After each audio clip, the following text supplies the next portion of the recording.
Now, bringing you the very best in New Hampshire-based local music on IPMNation.com and 100.1 The Planet, this is Local Outbreak.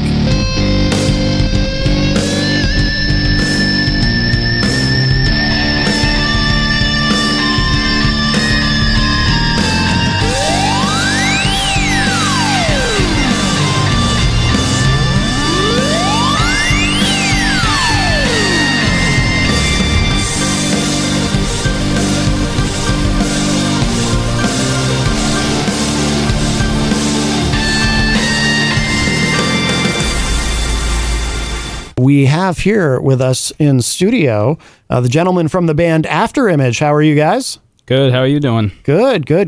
Let's do this. I know you guys are going to play a couple songs for us. I'm really looking forward to hearing you. Yes. And so we'll do that, and then we'll play the other studio track here that you sent us, and then we'll come back and we'll talk. I'm really looking forward to talking to you guys.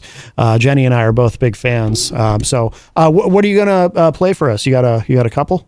Yeah, so we got two for you today. The first one we released about 2 years ago. It's our more accessible rock track. It's called Toe. Okay. Oh yeah. That's kind of your most popular one, right? Yeah. Excellent. All right. Yeah. Very good. Yeah. Whenever you guys are ready, just go for it. All right.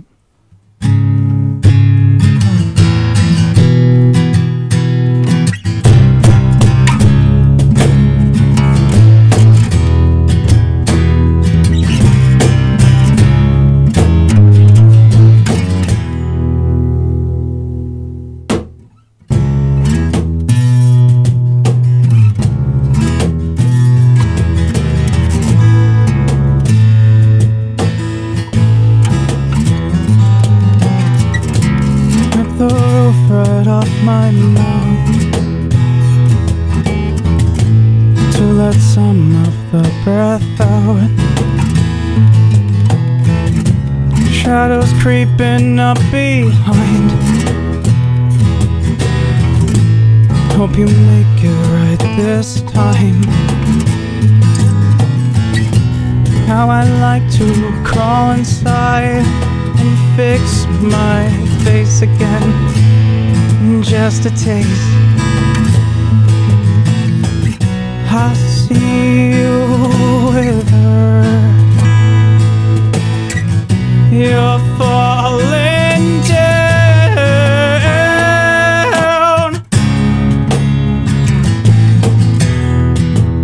Oh, how I wish I could show you. I never really know you till now, and you are one to toe the line.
Oh my God, you guys sound incredible.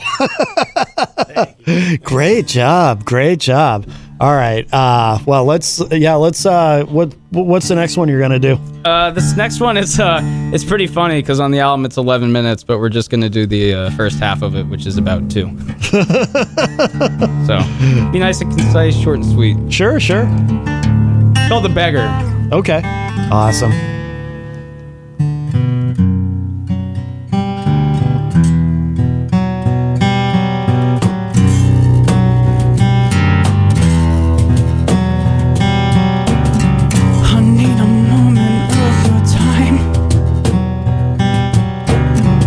Speak the word of God if you're feeling so inclined.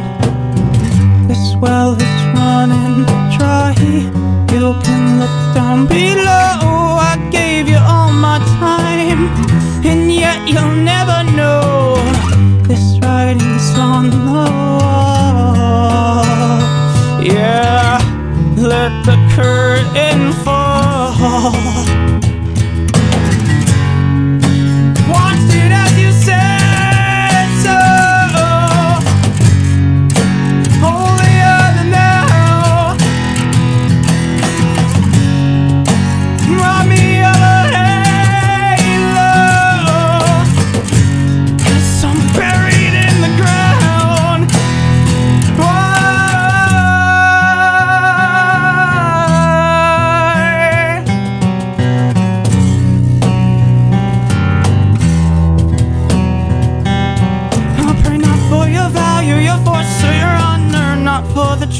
Of your sons and daughters, for I've seen the sins that are tied to your name, the blood that's been spilled just to die in your vein, to swim holy water and drown just the same. I'll pray for the crimes you've ignored in your name, and I pray for the time that I've lost in your game, and I pray for the lives that I lost in your wake.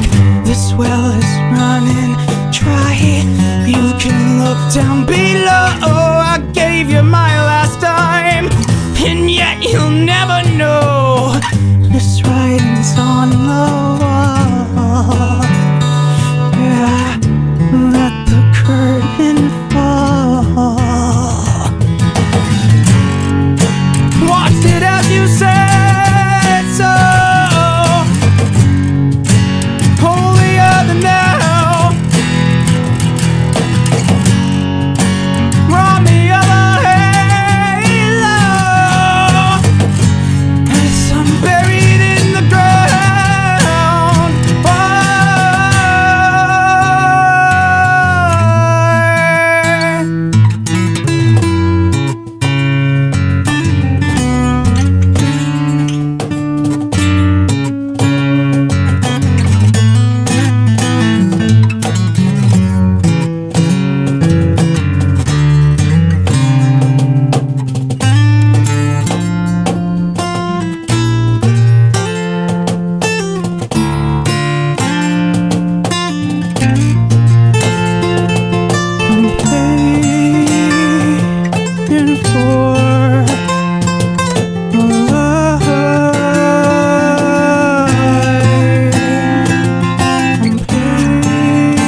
Well done, gentlemen. Well done. You guys sound awesome. Afterimage is here in studio with us. We're going to play another studio track here, Jewel, and we're going to let these guys settle in, and then we're going to chat. And you guys just had the two, right, for acoustic? Yeah. Okay. All right, cool. So we're going to do that. Let's give this a listen. This is Jewel, and then we're going to come back and talk with Afterimage.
And we've got the guys from Afterimage here with us in studio. If you missed it, they did perform a couple of songs acoustic and sounded absolutely incredible. And that was one of their studio tracks that we just played, Jewel, and just fantastic. A world radio premiere, by the way. That has not been heard prior on FM radio. So very happy about that. These guys are amazing. And let's, as is tradition, we will start with you.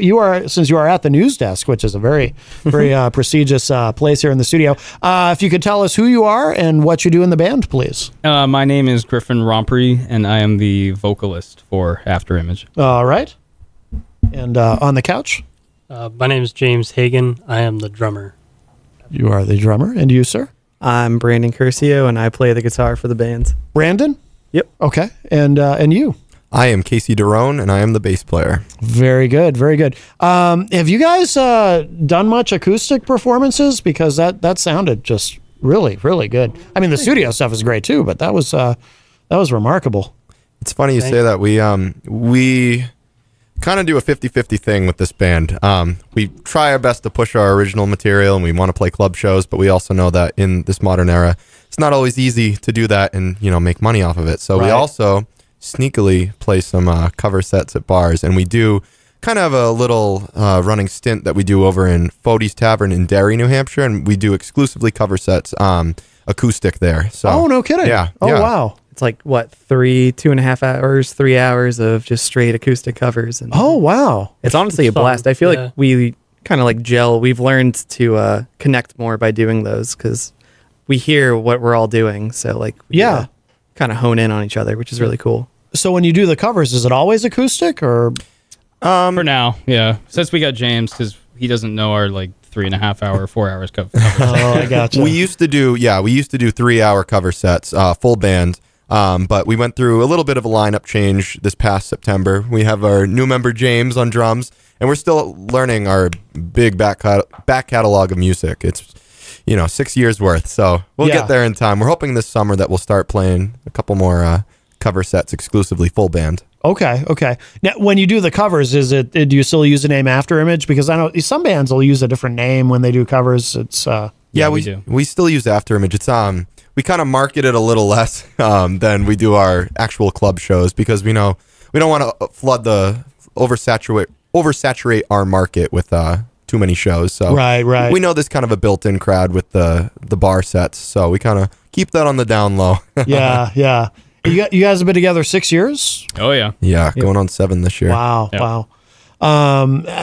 Has the sound changed over that? Without a doubt. Has it really? Yeah. Yeah. Like how has it changed? I think early on we were very much just doing classic rock, but we thought we were like changing the game. But as time's gone on and we've grown up as people, tastes change. And honestly, I think a big thing too is finding heavier genres that we can attach to that aren't like the big four, Yeah. I mean, not to speak for, Brandon, you can explain it if you want. That was definitely the biggest thing for me. Like, for the longest time, I was never a huge metalhead at all. I grew up on like classic rock, like Pink Floyd was like, it. Yeah. And around the time we started the band, like I was listening to like purely just like the Grateful Dead and Fish and, real mellow jam bands. And so I wanted to do something similar to that. And as we started writing heavier songs, I started like seeking out heavier music that I kind of liked. And I found shoegaze, which I really liked. And then from there, I found like stoner rock and doom metal. And from there, like now we're, going way into heavy, whereas before it was a lot more reserved. And Right.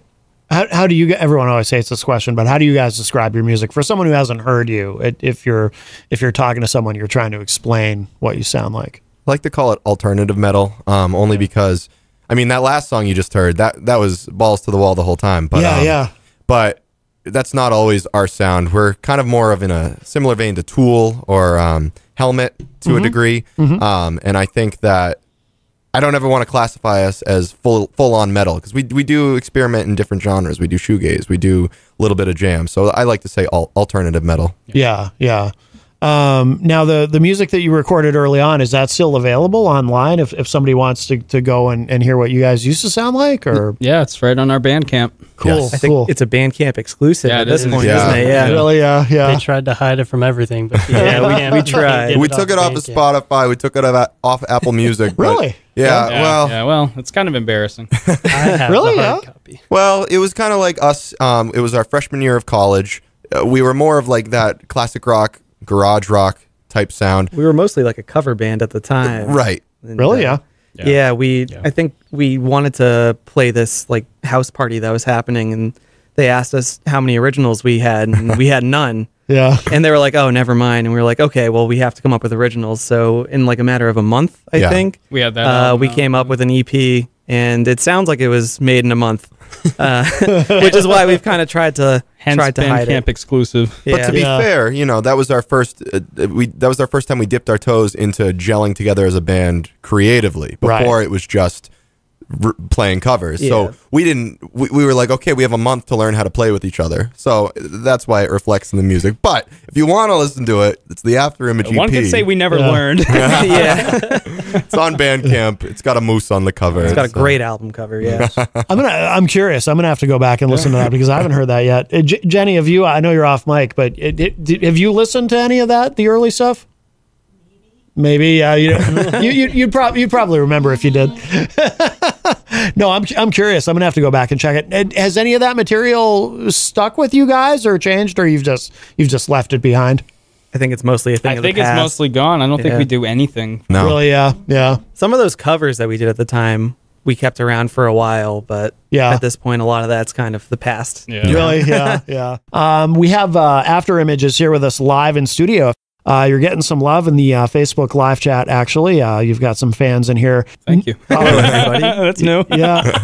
New Affirm of the Spark is asking about influences. We kind of touched on that a little bit, but did you guys want to talk a little bit more about?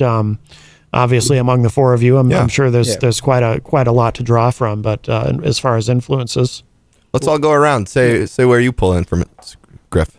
Yeah. So the past couple of years, I've been listening to a lot of Tool, Deftones, System of a Down, a band called Nothing But Thieves, a lot of Jeff Buckley. I just really enjoy all those singers, but also their approach to art too. I appreciate a lot. James. Well, my dad was a musician around the area in a few different bands when I was a kid, and he was really big into the like guitar-driven bands, Van Halen, all that kind of stuff. And I kind of dug into that, a little bit of the grunge, Alice in Chains kind of stuff, and then I kind of fell further into like metalcore. Fell is the right word. the metalcore, deathcore, that kind of stuff. Yeah. So. I listen to a little bit of everything. I've seen Fish more times than any other band. Oh, no kidding. But, welcome. Yeah, but that's kind of where I started. Brandon. So when I first picked up the guitar, it was all classic rock, Pink Floyd, Led Zeppelin, Allman Brothers, Grateful Dead. And it was like that for a while. And then, like I was saying before, I found bands like My Bloody Valentine and Slow Dive. And I really loved like the atmospheric aspect of taking a guitar and making it sound like anything but a guitar. Yeah. And from there, I found, stoner rock, doom metal, and bands like Sleep, Isis, All Them Witches. And those are a lot of the bands I listen to now. Okay. For me, it's kind of all over the place. Growing up, my favorite band was Rush. I love Geddy Lee. Yep. Everything that I strive to achieve in my bass tone, I just want to get Geddy Lee's tone. That's really, and it's he's been my biggest influence. But one of my other favorite bands is the Mighty Mighty Boss Tones, which very different on the musical spectrum. It's ska punk. But Joe Gittleman, I think, is one of the most underrated bass players of all time. He could do so many great things that some of the greats like Geddy Lee, John Entwistle, like all these players could do. But you never see him on the list because, the Mighty Mighty Boss Tones are kind of one of those one-hit wonder bands, unfortunately. But a group of great, talented musicians. Yeah. Even though this is a metal band, I still pull a lot of influence from him, actually. So. Yeah. I think that's part of what makes the band so unique is like there's so many different elements that blend fairly well. And I can speak kind of from an outside perspective because I was a fan of the band. I've been friends with the guys since they started, but I just recently kind of took over Andy's shoes. But everybody has such a unique perspective, and the way that it all blends is really neat, and it works. We have a call. This is Dave. Hey, Dave. How you doing? Welcome to the show. Good. How are you doing? Good.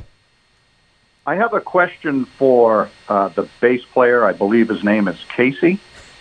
Yes. I noticed that he has quite a bit of ink. I was wondering if he could explain the Kermit the Frog tattoo. Thank you for the question, Dave. Thank you, Dave. Well, growing up, I was a big fan of the Muppets. I just love Jim Henson's work, and a lot of my tattoos are based off of different tarot cards. So I found this funny Kermit the Hermit tarot card online. I loved it. So I have that tattooed on my right arm. Oh. Yeah. Oh, very cool. All right, Dave, anything else? No, that's it. That's been on my mind for quite some time. Oh, man. Number one fan, Dave. Thank you, Dave. Oh, very nice. Thank you. All right, Dave, thank you for the call. Appreciate it. And we have the guys from Afterimage here with us in studio. So, James, when did you join the band? I believe it was September 2022. Yeah. Okay. So yeah, wow, not that long ago. Has it been I mean, this isn't, it's not AC/DC. This is fairly complex stuff. Has it been a challenge learning the songs? It has, yeah. Andy definitely wrote the previous drummer wrote a lot of very unique parts, and I think part of that was because of how different everybody's influences are to fill in the space and drive the songs. Yeah. And so for me as a drummer, I have like muscle memory and certain ways that I kind of will just subconsciously go to play a certain part or whatever, and having to manually play every single note until the muscle memory gets there, just because the parts are so different from what I've played. It's definitely been a fun challenge. So do you approach it in terms of trying to, do you meticulously try to emulate exactly what he did, or do you kind of give yourself a little bit of space to put your own spin on it? I definitely give myself a little space. I also try to play within my means. I don't want to try and emulate what he's playing and sacrifice the flow of the song. Sure. So I'd rather fall short with the specific notes, but still keep the general flow than to, slow the song down or mess with the way that things sound. Yeah. And there's certain things that I just can't really play. Like I'm left-handed, but I play a right-handed kit, closed-handed. Like I cross-stick everything normal. So when I play fills and things, they just naturally come out differently than most people because of where my hands are. Gotcha. So some of the stuff that he plays as a right-hand lead would just be way too much of a pain for me to try. Yeah. It'd be impossible. Yeah. So interesting. See, I'd never even thought of that. Obviously, a guitar, if you're a left-handed guitar player, you have to make certain decisions about how to approach that or bass. That never even occurred to me with drums, that there was a difference. That's interesting. It's definitely weird. So there is such a thing as a left-handed drum. Is that what you play as a left-handed kid, or did you say? So I play a right-handed. You play kit. right-handed. So you have, your snare, kick drum, hi-hat, and everything else around it. Yeah. A left-handed kit would be snare, hi-hat, kick, and then everything goes this way. Okay. So you could left hand go that way, but when you're playing a right-handed kit, you kind of have to. James is motioning to the left. They can't see you. Visualize what I'm. Well, they can see on the. Normally on you the play video to the right. James plays to the left. my left. My left. Is that not stage left? Is that how you learned originally, or did you have to, or did you adapt at some point? Or I don't remember why, but I just learned on a right-handed kit. Yeah. And I just kind of adapted. Yeah. And I've never changed. I've tried a left-handed kit a couple times, but it's so foreign that it's not. Don't even bother. It's like now you're used to the right-handed orientation. Right. Yeah. So there's pros and cons. There's certain things that I feel I have an advantage at. Yeah. And there's other things that I'm definitely at a stark disadvantage playing like that. But It makes just you what it you. is. Yeah. yeah. Can you guys talk to me about the videos? So you guys have some really cool music videos, and it's and they're impressive. I mean, a lot of artists, especially in the area, they just maybe they have some live performance videos or whatnot. But I mean, you guys really go for it artistically with the videos. It's remarkable. Thank you. Yeah. Well, I went to school for film production. So it was never going to be one of those things where we were going to put out boring music videos. Yeah. I think there's been a big collaboration between me and Griff, actually, because Griff also has a passion for filmmaking. He didn't go to school for it, so I have all the technical ability on how to edit it all together. Griff and I collaborate through ideas and thoughts, and I don't know, we like to... Right now, as we are a small budget band, we try to express a lot of motifs through our music as opposed to narrative stories, purely because we don't have the money to make a big production. So, for example, on the Toe video, Griff at that point had grown out his hair and his beard, and he had a striking resemblance to Jesus Christ. And I said, it would be funny. Because a lot of our music is kind of critical on religion, and I said it would be funny if we kind of played that up. And so Andy, Brandon, and I dressed up in all black. I wanted us to kind of look like priests. Yeah. Well, Griff was Jesus, and we filmed in a garden in New Hampshire, and I wanted to look like the Garden of Eden. Yeah. And we were just playing with that idea, just little motifs of religion. And there are many ways that you can look into our lyrics for many of our songs, and somebody might look at that and say, oh, is that a song that's critical of religion? Or another person could say, oh, that sounds like a breakup song. There's so many different avenues. That's what I thought. Right. I thought it was a breakup song. Yeah. So we definitely try to keep it vague. Keep it vague. And yeah. I think our music videos do that. It's like, what the heck is this about? Like, because our new music video for Jewel, the whole thought process behind that was, I want everyone to be as confused as possible. I wanted it to be kind of like a snuff film. I wanted it to be like, this was a VHS tape that you found in the middle of the woods that has been there since 1992. It was lost. It was uncovered. Right. And there's a lot of stuff that you should not be seeing that you're witnessing, almost like, I don't know, The Ring. Like, something's going to happen after you watch this video. You might be cursed. Right. So that was the thought process behind the video. And there's a mysterious man that appears in the video that just really enhances it. And his identity, we're going to keep, a secret, because you don't get to know who he is. We don't get to, because we don't really even know who he is. When is that out? That's not out yet, right? The video? No, it'll be out tonight at midnight. Tonight at midnight. Yes. Oh, cool. A couple hours away. Oh. Yeah. And that's for the song Jewel, the one that we played a little while ago? Jewel and Full Tilt. And Full Tilt, Well, Jewel, it's just the music video for Jewel, yes. Yeah. Okay, Yep. okay. But when do these songs come out? These songs come out at midnight? Yep. They both come out at midnight? Mm-hmm. Very cool, very cool. Where should people go to get them? Anywhere. They'll be available. Please, anywhere. No, probably Spotify is our main hub. Yeah. It's all the major streaming. Okay. Deezer especially. Deezer. Oh, we for love sure. Deezer. They love us. Yeah, they love us. We've been promoting them hard since day one. We're banking on that corporate sponsorship someday with Deezer. So if you're listening, any executives out there with Deezer, please. If you can do Jason Derulo, you can do us. Where will the video for Jewel, will that be on your YouTube channel? That'll be on YouTube, and we'll post about it on our social media accounts. Cool. And what about the video with you guys dancing? That's the first one that Jenny showed me. She was like, "You got to see this." Griff, why don't you talked about this a little last week, but I just explained Toe. We wanted it to be very pretty. It was filmed in a garden. Yeah. Why did we film that video, Griff? So the whole reason why I wanted to make that video, as jarring as it is, was like a reaction to Toe, because Toe's very pretty. And Rot, the song for the video, I wanted to be very ugly. Yeah. I kind of wanted to make fun of TikTok, and like, that's why he's dancing in his underwear. I just see that didn't occur to me. It's I don't think I kind of even making knew that. it's I was selling my body for this band, There you go. it's just kind of poking fun at how ridiculous things can be sometimes. Yeah. But what happens if the guy in his underwear is dancing instead of a hot girl? It's kind of it's not very deep. It's just more or less like, what if I was bald and beardless, and what if TikTok was the opposite? What if you didn't look like Jesus? Yeah. Right. Well, let's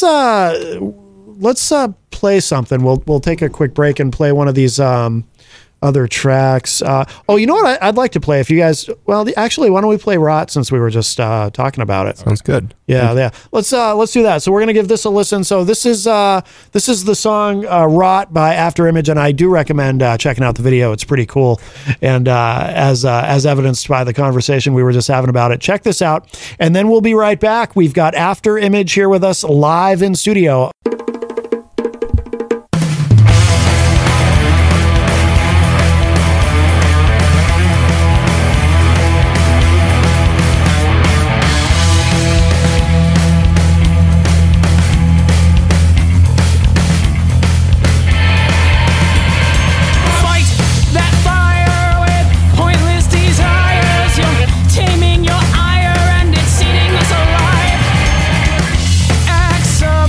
Exhibition.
Oh, that is so good. That is Rot, and the band is Afterimage, and Afterimage is here with us in studio. That sounds great, guys. And by the way, where does the name Afterimage come from? Casey. So I mentioned earlier that one of my favorite bands is Rush.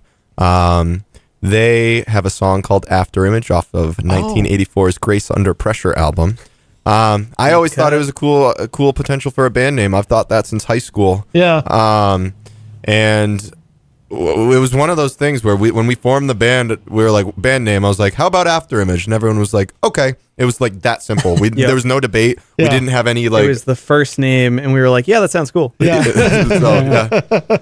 No, it's a good name. Do you guys play out a lot? Do you play a lot of shows where you get to do the original material? Yeah, more now than before. With James joining, it feels like there's been a fire lit under us, and we've been able to say yes to people that have asked, and you know how that goes. You get a reputation for saying yes. More people are going to ask you to come out. So that is true. We did a weekender last weekend, and then we played back-to-back weekends before that, and I don't know if that's 100%, but we've been playing a lot more. Yeah, we've played just in the past month. We've played Rhode Island, I think 3 times. 3 times. We played actually in Manchester on Sunday at the Jewel nightclub. Oh, cool. But we've played every single state in New England. Yep. At this point, we have played every single state in New England, and then we've gone out to Pennsylvania. Yes. So. Oh, wow. Yeah. Okay. Are there any bands in the area that you play with on a kind of a consistent basis? You know, sometimes, I just know from my own experience, sometimes bands sort of team up. It happens by accident, really. Sometimes bands sort of team up with other bands to do a lot of shows. Is there anybody you guys play with a lot? Yeah, Sauce on the Side. I think we play with them a lot. We don't sound anything like them, but really, we get along really well. So I think it's just we have the same philosophy towards our music, and it's just kind of we are just kind of attracted to each other through that. Yeah. I'll have to check them out. Small little collective of musicians that kind of have spawned out of Sauce on the Side. It's funny, the way we met them is we would play bars in Manchester. This was a few years ago doing our cover sets. Yeah. And they kind of just stumbled upon us. They were high schoolers at the time. They were living in Goffstown, Nashua area. Yeah. And they would come to every one of our shows. Even if it was 21 plus, they'd still come, and we'd be like, you can't come in, I'm sorry. And they'd still be there. We'd give them a shirt. They'd buy merch. If they couldn't come to the show, they'd buy merch and leave. Wow. Yeah. That's awesome. But there's a couple bands that have kind of spawned outside of them. There's Set the Bar Low, which is a hardcore metal band that is just killing it right now. They're playing all over the place. They played with us actually on Sunday at the Jewel, but they're playing all these underground hardcore basement shows. They're playing like real venue shows, and half of them are in Sauce on the Side. It's great. They're it's just a big, group of young musicians who are in the area, and we're all friends, and it's great. And we don't sound anything like each other, but we enjoy playing with each other. We all like each other. Yeah. We played with a lot of bands and through the years, but I think that whole collective of like 4 or 5 bands, I think we've latched onto the most. Yeah. It's like a big family. Yeah, for sure. Yeah, for people in the Facebook live chat, Jenny shared the link to Sauce on the Side, their Facebook page, and we'll definitely check them out. What is your stage show like? Do you guys introduce any kind of theatrics into it? Or? Yeah, Really? Yeah, for sure. Like last time we played Rhode Island, we brought or two times ago we brought a big stuffed animal called Mr. Prumplebum. Giant. You know those big giant stuffed animals. You know the giant Valentine's Day bears. Yeah. Tall. Well, we thought he'd want to incorporate into our little live set, so we brought him out. Did a little crowd surfing. Yeah. What's he called? Mr. Prumplebum. Prumplebum? Yeah. All right. We try to have fun with it. We try not to take it too seriously. So it's never been one. We don't have the attention span to do like one consistent thing or like stick to like one theme. It's just so random. It's just whatever we think of. I think the spontaneity of it just makes it more fun for us. Because really, at the end of the day, that's what's going to keep you doing it. Right. Is if you have fun with it. You can take it as seriously as you want. You can have the passion, but if you're not having fun and doing everything you can to have fun doing it, it's just going to become a job. Exactly. So if you can do that one Mr. Prumplebum to make it better, why not? Yeah, agreed. Lately, I've been shaking my butt into the crowd, and I'm yelling at the crowd, just pointing at certain people and yelling at them. Yeah. There was a show in Rhode Island, and everyone was moving and grooving. They were dancing. It was awesome. And there was this one table that was sitting there, and they were kind of like frumpy, grumpy sad looking. And so I I just started looking at them in the middle of the set, and I was staring at them for an entire song. Did I want to make them uncomfortable? Absolutely. And then I started yelling at them. I said, "Get up, get up, get up, get up, get up." No, and I said no. And they kept looking at me like, "No, no, no." And I said, "Yes, yes, yes, yes, yes, yes, please." Oh, wow. Yeah. Well, you gotta have fun with it. Did they ultimately get up? No. Oh, well. I'll do it again. Yeah. Can't get them all. Can't win them all. Can't win them all. No. They can't all be zingers. That's awesome. By the way, my dad is in the Facebook live chat, and he says, great band. Hi, Dad. Yep, absolutely. Thank you for the compliment. And New Affirm of the Spark, one of our friends from Greensboro, North Carolina. They use a lot of hashtags there. And New Affirm says, hashtag Afterimage. What's your favorite Evanescence song? Ooh. Bring me to life. Come on. There you go. I feel like this is a good question for you, James. Griff, that's the only song you know. Don't lie. Don't lie. No, there's another one where she's. There's another one. My Going girlfriend under. listens to him. They have What? a few. No. My heart is broken. Broken. Broken. Oh. That counts. Broken. Seether. That counts. Amy Lee Seether. That's a good song. Who's That counts. broken? Yeah, that counts. That does count. That does count. Absolutely. What does North Carolina think? Oh, we have a lot of people in North Carolina who join us in the chat room.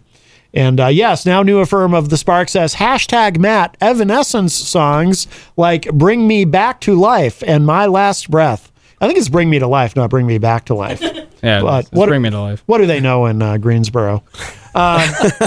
Also, our friend J-Fed is in the chat, and he asks this of all of our musical guests. Do you play birthday parties? He's planning a birthday party for his wife in September. Oh, September. That's when my birthday is. Let's make it a joint birthday party. Let's go. There you go. Absolutely. But he'll probably invite you into the ice bath. So I don't know how you guys feel about partaking in an ice bath. Personally, I'm terrified of the idea, but he That sounds a little scary. No, I'm Yeah. down with the ice bath. As long as I don't have to get naked, I'll do anything. yeah. I mean, my concern would be hypothermia, but he swears by it. He loves the ice bath. Oh, that's cool. No, I've done that. They're a good little for bit. you. Yeah. Yeah, that's what he says. Yep. You gotta I'll dip my really toes commit. in. Yeah. You No, can't. no, no. You gotta Just the commit toes. to it. We'll see. We'll see. Call us in September. Oh, New Affirm of the Spark says also My Immortal hashtag Matt. I forgot about that Evanescence song. Wow, That's a good one. I said that. they still around? Did you? Yeah. Oh, really? I think they're more of a hits act at this point. But Yeah, no doubt. Melanie says no bathing suits allowed. House rules for the ice bath. So I got to go fully We'll clothed? see you in September. Well, all my clothes. We'll Wow. definitely see you. That's going to be a cold shower. I was going to say it will be September. It's not like it's in the middle of July where it's nice and hot. So, well, we are we are almost out of time, guys. This has been wonderful. Thank you so much for coming in and talking with thank you us, for having and us. Thanks for and for having us playing on. live. I really enjoyed the set. That was great. Before we run out of time, I want to make sure everybody knows where to find you online, social media, all of that. What people need to know to keep up with you on everything you're doing. And of course, at midnight tonight, the 2 new songs come out and the video for Jewel. Yes, yeah. So we should remind everybody about all of that. Please. Yes, thank you. You can find us pretty much if you look up Afterimage NH, that'll bring you to everywhere. It's www.afterimageh.com. I think we're on Facebook as Afterimage NH, Twitter Afterimage NH, YouTube Afterimage NH. But there's one outlier. What? Thanks to Griff. What? Instagram is it's afterimage.band. Afterimage.band. So Because we're sorry. a band. Right. Griff says it helps with the algorithm. It does. It's all about the algorithm. You got to beat it. That's right. Can't beat them, join them, Man right? versus machine. That algorithm. And do you have when's your next show coming up? I think it's right now. June. I think it's Right in now. June. That'll change. We've been getting asked a lot more lately. So. But it's June in Nashua, New Hampshire. We're playing the Garden, and that'll be a club set. We'll play all original material that night. June 3rd with Intake, right? Yes, June It 3rd takes a with band Intake. from Providence. That we Very played cool with. bands. Yeah. Oh, very nice. Very nice. Good. Yeah. Well, guys, this has been great. Thank you again so much, and we appreciate this. We'll have you back in the near future, and we'll close out with one of my favorite tracks by you guys is Thinning. I love this song. And on that note, we will leave you with this Afterimage. This track is called Thinning. Guys, thank you again so much. Well, thank you. Thank you so much. We love you. Oh, This was wonderful. awesome. Absolutely great. And we'll talk to y'all a little bit later. Bye, everybody. Bye.